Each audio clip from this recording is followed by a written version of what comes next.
Well, it's been an eerily quiet January transfer window, both on the ins and the outs front at the minute. We've got a couple of key injuries and suspensions as we look ahead to a big derby game against PSV in a few days' time. But before that, we've been beset by problems with the negative transfer model. In adjusting our terms in January, where we still said we'd have a top half finish, we had our budget slashed yet again, which means we're now 3 million over budget and there's going to have to be a sale for any permanents to come in. Despite that, our director of football is still busy in the loan market, so let's see what he can do today and how we get on in the big derby match.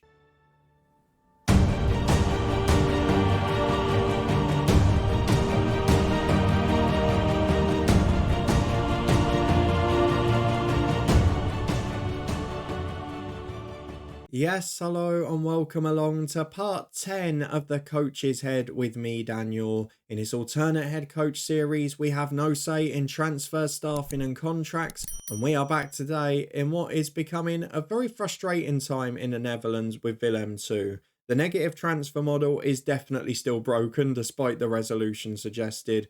We've now had our transfer budget slashed by another 2 million, despite the fact the director of football had almost got it back to zero. And despite the fact we didn't expect any less after the January update to our club culture items. So a little bit frustrating. The positives are we've signed a new deal for another 2 years, which means we've got security in a job, but possibly we will be moving on because this model could cause us some problems in the future if it continues to be problematic. We've got a big deadline day today. There is one loan offer in from the director of football, and there are a few sales potentially being mooted and a couple of unhappy players. If you're looking forward to seeing all the action unfold, as well as the big game against PSV, then please do put a thumbs up on the video. We're going to get into all of that action in a minute, but before we do so, I've got to show you a screenshot from a few weeks ago because something pretty interesting happened. And for those of you that were talking about this move being the realistic one from the beginning, you might want to see what we got in December, less than a year after joining Willem II. Let me head over and find that for you now, and while we do so, let me tell you a few quick words about today's partners. HelloFresh are on a mission to make your meal times easier with pre-portioned ingredients, quick and easy recipe cards, and plenty of treats we can get on board with too. Get 60% off your first box plus free dessert for life by clicking a link at the top of the description. Sounds good, doesn't it? I've tried it before, I'm a big fan of the brand, and have helped with my weight loss this year too. There's healthy options available, so why not grab your discount and give HelloFresh a go from the description below. Well, I might have to correct myself because depending on the date we joined, it might have been just over a year after we joined Willem II. But this is what we were met with: a job interview offer from West Ham United, another Premier League club, and a very interesting talking point based on what happened in the original head coach save, where we left Japan. A few of you said, well, Willem II would have been the more realistic move. We had offers from Derby and Bournemouth, and now we've got one from West Ham as well, less than a year later. I did reject it because we're not playing under normal head coach rules anymore. We want to have a sort of alternate fun story through Europe. But West Ham did come in for us, and I thought that was pretty interesting, less than a year into the job, when really, I know we've took them up the table, but we haven't achieved a huge amount. We've not got into Europe or anything like that. So maybe we're either the new Will Still, who a lot of clubs seem to want in England, or maybe we're just very lucky. I don't know. Let's get back to deadline day and focus on today's action. Well, back we go to deadline day. There is a link, and this is an interesting one. Kingsley Coman at 33 coming over to Utrecht. That would be a pretty interesting move. But looking at us, Girona, looking at Dokic, who I think it's a matter of time before he goes. Willem II have also been linked with Rafael Onyedika. He is a 2 million holding midfielder. Won't be able to join unless Dokic goes financially. And maybe a loan to buy. Perhaps that's the way they're looking. If we have a look at the transfer deadline today, though, there is one player a bid has gone in for. That is at Hoffenheim for a holding midfielder. There was one bid earlier in the window for a young midfielder from Manchester United. He went on loan elsewhere, though. We're being linked with a striker we can't afford to. But we're going to take part, and we're going to have a look at the one deal that is currently pending, because the director of football has gone for Luca Hyräläinen, I want to say that is, who is a holding midfielder from Hoffenheim at 25. And by the way, he's bloody excellent. He's 6'6". He's enormous in the air. He's got great determination. He's a good all-rounder aside from that. I'm getting sort of lower league Fellaini vibes from it, and I'm hoping as a Finnish international who's a bit of a superstar, we'll be able to get him in and make him a key part of the plans. The reason I say that is because if we look at our senior squad, we have had links with Lachkar and Dokic all window. We lost Lachkar, that would be problematic. And we've also got a couple of unhappy players. Razak, Alan Minder and Thomas McKendy. McKendy, of course, one of those holding mids at the minute. We're getting offers for Nockvarson as well. So I am kind of expecting 2 or 3 departures today. I'm wondering if Ganyu might get recalled because we've not really featured him enough. Ehrman's done really well. I couldn't drop him out. So I'm a little bit curious to see what happens with some of these backup players. We've also got that transfer deficit now of nearly 3 million because the board have made it even worse, despite the fact we've made the money and we've improved them off the pitch. But perhaps what's more confusing is the fact they're rejecting all of the things we're asking for. So like we said, you've got 30 million in the bank. You want to make profits on transfers. Can we improve the junior coaching? Outright straight away, no chance. We can't do that. You've got good enough. Work with it. Request denied. I'm thinking, what is your actual objective here? Because you're going against your beliefs. I don't mind if you cut the transfer model, but then you have to improve the junior coaching. You have to improve the facilities with all the money you're making, or we're not going to be able to keep doing that. It's a very strange approach.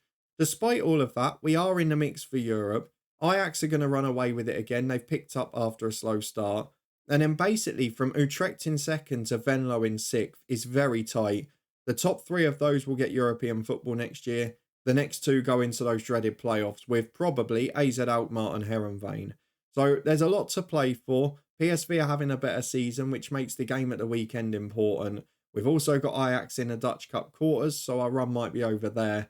We'll have a look at our fixtures and results in a minute. But for now, let's get through the last 16 hours and see if anything else happens on transfer deadline day. We're 2 hours in and we are starting to get offers. It also looks like Cadiz are trying to hijack our offer there. We've offered a contract for a loan, but it'll probably take the permanent move. McKendy's had a loan offer rejected. Ali's had a loan offer rejected. I don't really want Ali to leave if I'm being honest, because we're having some trouble at fullback this year and I want him as a solid backup. So let's see if those offers improve. If not, we'll be happy to keep hold of them. Well, a few hours later, and it looks like good news. We have got a rejected offer for a young player who does look like he could be decent in the future. Got a decent personality in terms of determination. And he's got natural fitness, so we'll wait and see. There's a player who's rejected a couple of moves away. I don't even know who that is. Ralph de Roy. Oh, maybe that was offers for the future because he's out of contract at the end of the year. So maybe someone offered him a contract. Conte has got an extension to his contract. He is a big potential player. He's pushing first team level. I'm actually going to promote him to the reserve squad. I've done that with a few players recently. Try and get them to the next level. However, the big deal is Hyräläinen has rejected a permanent move to Cadiz and come here on loan. I think that's a storming deal. And you've got to praise the director of football again. He's using that loan market brilliantly. And that now gives us 4 exceptional players in that role. Hyräläinen, Rosier, Lachkar and Nockvarson. He's a player who's good on the ball as a playmaker as well, so natural in that other role. Really impressed. It's not going to help us next year when we've not got any of these permanently. But for now, at least, that's a great signing and hopefully can help us push for that top 4 in European football, which might change the board's attitude a bit. Well, it was at this stage of the window last January that chaos started to ensue with Kamenevic leaving and etc. Let's see what's going on here. We've got loan offers for McKendy, which have all been rejected. Want that permanent deal, really. Still annoyed, to be honest, that the director of football rejected those bids from ADO Den Haag at the end of the summer window. Loan offers for Van Berkel, which have been rejected. Now we've got an accepted one for that 16-year-old left back. Do you know what? 200 grand and a 40% profit. We can't complain. He's a player who's got a bit of potential, but we're not certain on him. And if that's the way you make your money, I've no problem with it at all. Ongoing focus update. There's loads of good players, but none of them that the director of football can afford to buy with this negative budget. So let's get through the remaining 6 hours and see if there are any surprise or big name departures, because this time last year we were relaxed and then it all went horribly wrong. Let's see what happens this time. 5 hours remaining and the first accepted offer of the day has then rejected his move. Arslan has chosen to stay over going to Almere City. Lots of second tier teams coming in for our youth players. ADO Den Haag have come in for Wilco Roefs, who's a decent young player, but again, not the best personality or potential. So one that with a big enough offer, I'd probably be happy to let go. And Vitesse have come in for Knock Varson, but if you're not paying the wage, you're not getting him. Director of football, good answer. 5 hours remaining, still no one on the way out yet. Well, 1 hour to go, and I'm starting to think it's going to be very quiet and a negative transfer model will stay because we haven't opened for a permanent sign in this window. Yes, we haven't got any funds. So we're going to say, unfortunately so, we just couldn't make it happen. We have had a loan offer rejected for Van der Putter. Bit annoying, really. I'd like him to go out on loan. But one of the other problems with this year's game, of course, is that all the offers initially for players on loan are with no wage contribution, pretty much. So unfortunately, he won't be moving on with an hour to go. I think we're going to keep hold of our whole first team squad. That is a surprise from the start of the day. Well, the window has passed, and the only other offer we had before the end of the day was for Roeths again. Slightly bigger one, but it was rejected nonetheless. In fact, that deal might have even been smaller. Hyraläinen comes in on deadline day. Really good loan addition. The director of football, with the restrictions he's had, has been wonderful. Dimitri Helson, not gone to Bayern in this universe. He's gone to Spurs for 60 million quid. It's a Feyenoord have lost a superstar, which is great for us in that battle for Europe. The club is rich, is making loads of money, but it won't improve its facilities and help the young players develop. I just don't get it. We've got a couple of days, though, until we play PSV in the big one. So let's get ahead to that, and we'll return to get through the kickoff and have a look at our recent results. Well, as we return for fitness test time, we have had another loan offer rejected for Hussein Ali. We've got Dokic happy to stay after his release clause expires and he didn't get an acceptable offer in January, which is strange when he got loads during the summer window. And we've got a couple of players who should be fit, including Torbed, who has just returned from a little injury. And now you can see the mentoring is finally working. Determination up to 15, fairly determined personality. We might start to see a real gem develop. If we go through to the Eredivisie though, the big game at the top of the table last night was won 3-0 by Ajax. I think that confirms they're going to be the best by a mile again, and it's going to be a battle for second between the rest of the teams. Now, we've got a chance to overtake Utrecht today with both goal difference and points, but PSV will be looking to stop that. It's going to be a tense one. If we look at our recent form, we have been magnificent in recent weeks. Yes, in an easier run of fixtures, but it's not the fact we're winning, it's the style progression from last year because the goals are flowing. You were with me as we won 1-0 against Feyenoord, bit more of an old school performance that, and we had a similar one at home to Ajax as well a few weeks later. But generally speaking, we've been a threat at times, but we've been winning games in style. Against Groningen, we won by 3-1. Gonzaga and a brace from Boussaïd. I think they sacked their manager after that one, the one that had flown them up the table last year. We won 3-2 against Herenveen. It was a nervy finish. We went 2-0 up in the first half through Rosier and Beck. Beck got another, but Vitinho, who cost us in those European places playoffs last year, almost did the same again. Goal and assist for him, but we got our revenge, which was lovely. Away at PAC Zwolle, a 4-2 victory with Erman, Gonzaga, Boussaïd and Razak. I don't know what it is recently, but Boussaïd and Razak have been scoring some unbelievable goals. That one from Razak was special. Boussaïd's becoming a star at that sort of postage stamp one that smashes off the underside of the bar, just cutting in from the left. He's becoming what I imagined. At home to Ajax, we were battered, but we drew 1-1. Tobias Beck got the opener, and then we clung on for an hour. Away at Fortuna Sittard, arguably our best attacking performance for a very long time.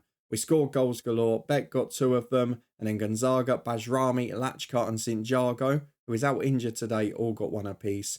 Away at Telstar, a very different performance from our backup team in the cup. I thought, here we go when we went 1-up in the first minute via Pratajin, but the backup team made hard work of the rest. We did get a couple of youngsters on. You can see off the bench we brought on 3 or 4 more. But Gertsen in goal had to be good in the end. We were almost pegged back. We drew in a friendly in that weird mid-season break before drawing, probably undeservedly again, away at De Graafschap. And I will say that about the 2-1 draws we've had off camera. We've got fairly fortunate with them because on other days we could have lost those games comfortably and it probably would have spoilt the momentum. But again, Pratajin managed to score there and we got ourselves back into the game for a point. Away at Helmand Sport in the cup third round, we won by 4-2. Burkle, Ali, Thomas and Ganiu with a goal apiece. Again, more youngsters coming on off the bench.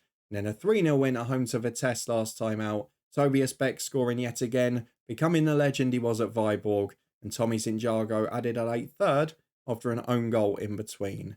So now we go into a more tricky run of fixtures, and this is where I'm a bit more worried, because are we in a slightly false position now with PSV to come? Yes, Ajax in the cup, but then you look at like March, we've got Sparta Rotterdam, we've got AZ Alkmaar, we've got Venlo, all at home though, you do have to say that, before games against Utrecht, Feyenoord and Zwolle and Heerenveen in a run-in. It's a very tough run. We've had our easy run of fixtures and we've largely won them.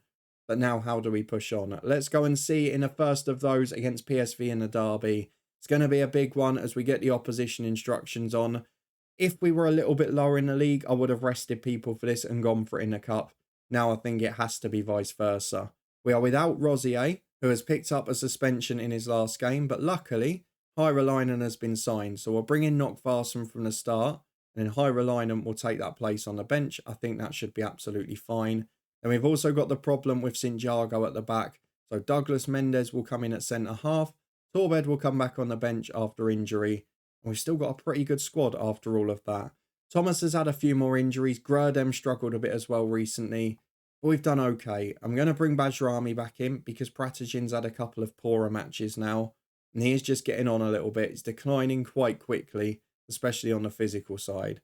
So this is the 11 we're going for in full. Minimal changes where possible, but I'm a little bit worried today. We've had Rossi out injured again. Geertsen's getting stronger, but it's still not the same defensively. And I think it's the first time in about 3 months that we're starting a game without Santiago and Erman in the league. So that worries me defensively. The 11 in full, though, is Geertsen in goal. Mendes and Erman as centre-half with Dokic and Hall either side. In a holding role, Nockvarsson comes back in alongside Lachkart due to the Rosier suspension, with Gonzaga ahead of them as the number 10. And then it's the informed duo, Beckham Boussaid off Bajrami up front. And actually, if you look at our goal threat this year, the attacking midfield three that's producing a lot of it. So let's go and submit the team for PSV away. They got a 2-2 draw at our ground despite only one shot on target. Santiago had a nightmare on that day, but today he's not in a team. Will the replacement be able to keep it tight? Well, it's just one change for the host today, with Andre Almeida dropping to the bench. Wilco van der Lack is on the bench for them as well, a young player who we obviously managed later on at Bournemouth in our head coach career last time around. They've got Facundo Fernandez in there, who we know is just brilliant, and the likes of Verba and Jens, original players that are pretty decent, as well as Shalov and Namaso up front. So let's go and get through, ask the lads to prove a point. The fans will be up for it. It'll be a big crowd at PSV. They're having a much better season, and they're in brilliant form. This is going to be our toughest game in a long time. And without our captain and leader at the back, Santiago, it's going to be pretty tricky. And now it's going to be even trickier because Boussaid has been one of the form players. And while Nigel Thomas is back to fitness, I'm not sure he's got 86 minutes in him. He's going to have to try. He's coming in on the left. I hope that Boussaid injury isn't bad. He's been so important, not just in terms of performances overall. He pops up with really special individual goals when we're struggling. As Thomas has a free kick just outside the box. Can he have his own magic moment? Almost. He hits the crossbar on the way over. Keeper was beaten, but it stays 0-0. It's been an okay start this, as Denzel Hall has a throw on the right to Beck. Nockvarsson wins it back for Hall again. Possession given away, but the clearance isn't great. On halfway, PSV can break with Shalov.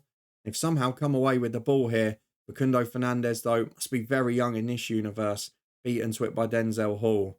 Lovely to see some of the players earlier on in their development, before we managed them in the other head coach save. It's great to see where they were, and a lot of them seemingly from Dutch football, as Dokic goes up to Bajrami, who misses it. It's cleared downfield towards Namaso. Mendes does well, despite not playing too often recently. Verba gets the ball down the left to Fernandez. We know the quality he's got. Takes on his man, finds Stamenic on the edge of the box, chance to shoot. Over the bar, 13 gone.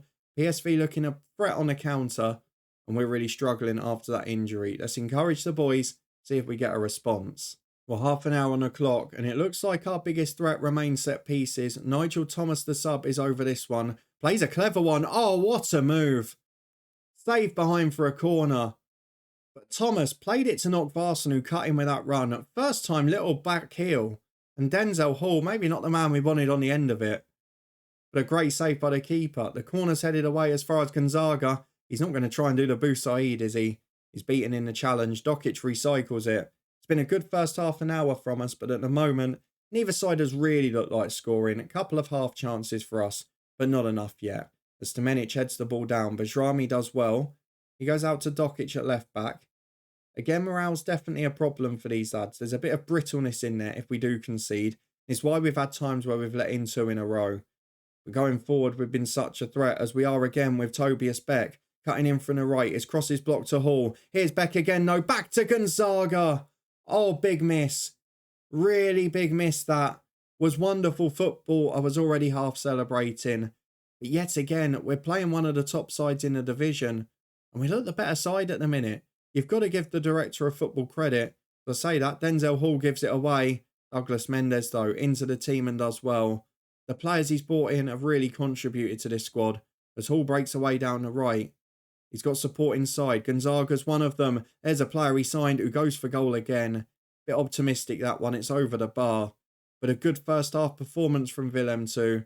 And yet again, PSV largely on the back foot. Maybe just the way they play. They've had no attacking threat yet. We're going to ask the boys to prove a point, keep them spirits up. And we're on the front foot in the second half as well with Lachkar.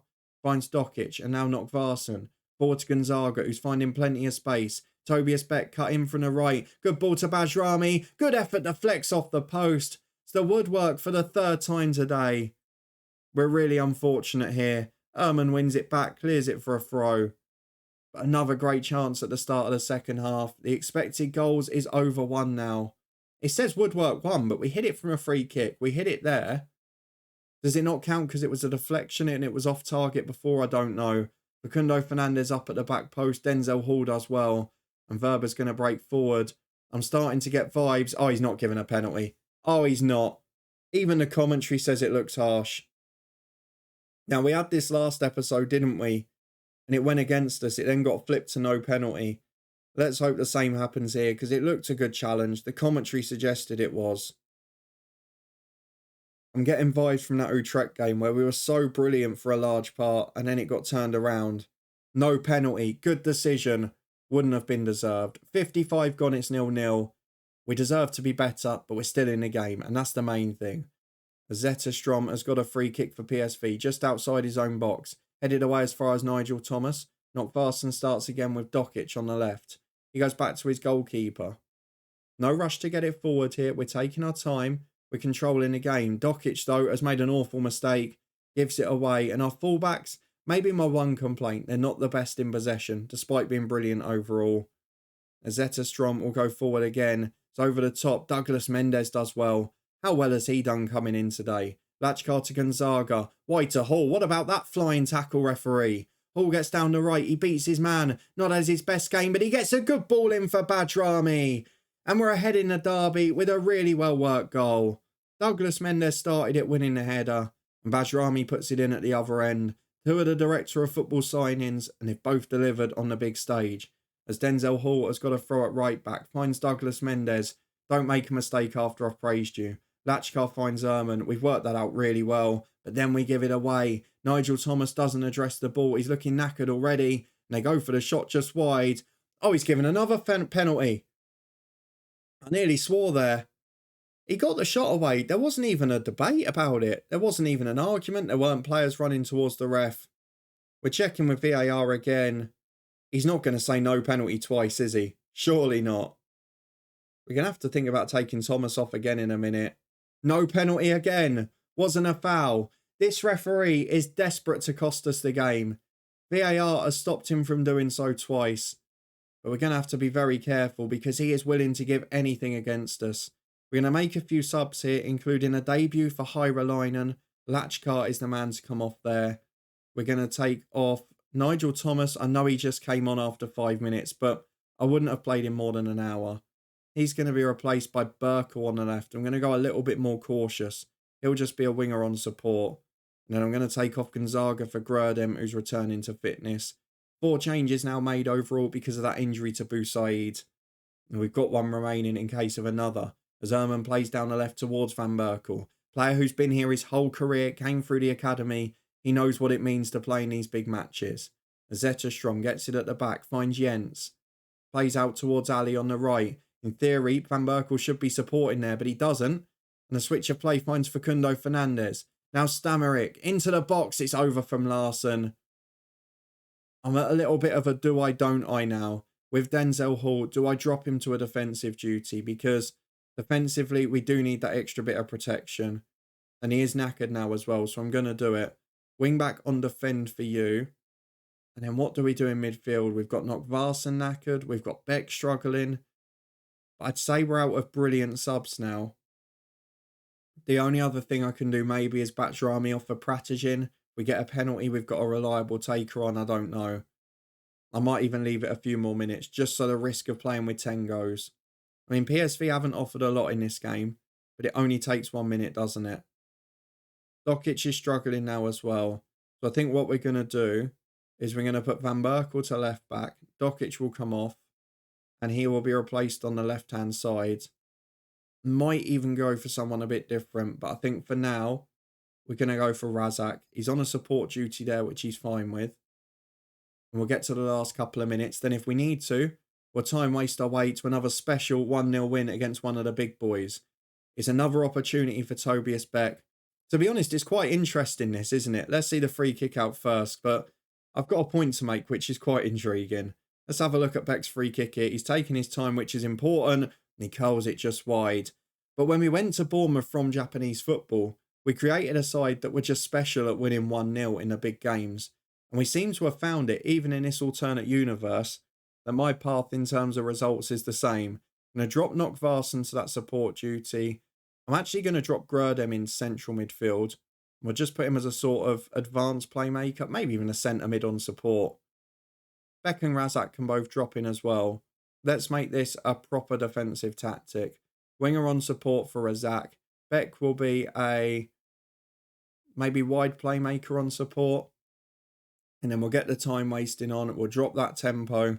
Might as well play for set pieces. We're brilliant from them. Slow it down. We're still going to counter. Still want to cause trouble on the break. Let's drop the line of engagement. Let's drop off more. And let's see if we can hold on. What I didn't expect when we had to take Sinjago out for Mendes, who's won yet another header there, is that we'd be fighting for a clean sheet late on. Brilliant foul from Tobias Beck. I know we might concede from it, but it was the best option. We're 95 on the clock. We've only gone and done it again. A big 1-0 win against one of the top boys. We did it against Feyenoord last episode. We've done it against PSV this one.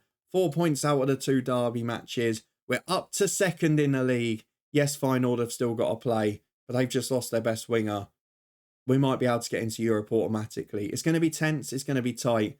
But the battle for the top 6, we're in it. And we're doing well in it at the moment too. Let's go and get through to the schedule. See when we're going to return. Well, some positive news is that Boussaid is only out for 3 weeks. So he's not going to miss the rest of the season, which is what happened with Nigel Thomas last time. We got a debut to Hyraläinen who helped see out the game. But let's have a look at this schedule because we're now in a position where I feel we can have a go in the cup because we've got 11 days off after. Don't know why it's not at the weekend really. But we've got a lot of tough games in that run-in, and I don't really know when to come back. We know towards the end we're going to be seeing the likes of Utrecht, Feyenoord, etc. But I'll find a point in the middle somewhere, because this run-in I feel is going to go to the wire. Venlo are close, AZ Alkmaar are close. Maybe that's the episode. If you enjoyed this one, another good edition on deadline day, and a brilliant win away at PSV the rivals, then please do put a thumbs up on the video. Let me know what you thought of the Director of Football's approach. I've been so impressed by his work in the loan market. And I just hope that in the summer, if we can get into Europe, he's rewarded with a bit of a budget. Or otherwise, maybe we have to look at moving on. I don't know. Let me know what you thought of the English interest as well. A job interview offer from West Ham, only a year into our time here. Is that premature or are we proving how good we are? I don't know. You can let me know your thoughts below.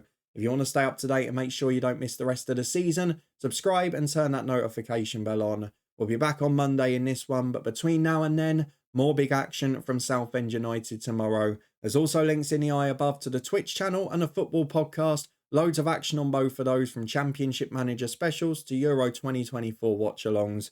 And I'll see you back here at the start of a new week as we look ahead to a big close to the season and a chance at making Europe automatically for the first time with Willem II.